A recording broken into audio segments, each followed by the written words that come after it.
नमस्कार मित्रांनो. वर्षातून एकदाच येणारी सर्वात पवित्र रात्र महाशिवरात्री ही फक्त पूजा नाही, ही रात्र आहे पाप नष्ट करणारी, कर्म सुधारणारी आणि भाग्य बदलणारी. या व्हिडिओमध्ये तुम्हाला असे काही उपाय सांगणार आहे ज्यामुळे भोलेनाथ तुमच्यावर असे प्रसन्न होतील की तुम्हाला जे हवं ते मिळेल. त्यामुळे हा व्हिडिओ कुठे स्किप न करता पूर्णपणे पहा. पण या दिवशी काही गोष्टी चुकूनही केल्या तर महादेव नाराज होऊ शकतात. आजच्या व्हिडिओत आपण पाहणार आहोत महाशिवरात्रीला काय करावे आणि काय अजिबात करू नये. महाशिवरात्रीला काय करावे? सकाळी लवकर उठा. ब्रह्ममुहूर्तात उठल्यास शिवतत्व लगेच जागृत होतं. ज्या घरात महाशिवरात्रीला पहाटे पूजा होते त्या घरात दारिद्र्य थांबत नाही. स्नान करून शिवस्मरण अंघोळ करताना मनात म्हणा ओम नमः शिवाय किंवा 108 वेळ. उपवास ठेवा. पूर्ण उपवास नसेल तर फळं, दूध, साबुदाणा, पण अन्न प्लस मांसाहार वर्ज्य.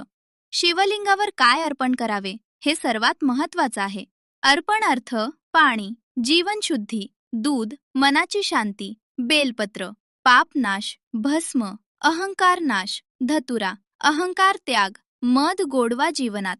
रात्री जागरण करा. ज्याला शक्य असेल त्याने किमान 1 प्रहर 3 तास जागरण, भजन, मंत्र, शिवकथा.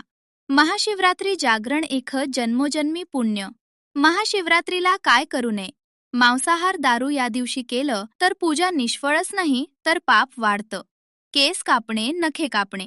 हा दिवस देहशुद्धीचा नाही, आत्मशुद्धीचा आहे. खोटं बोलणं. महाशिवरात्रीला बोललेलं खोटं 10 पट पाप वाढवतं.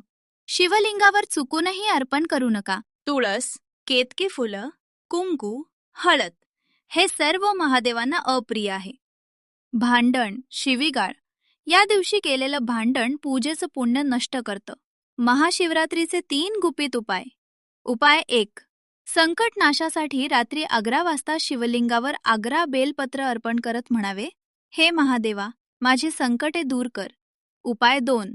विवाह अडथळ्यासाठी अविवाहित मुली-मुलं पांढरी फुलं दूध अर्पण करा.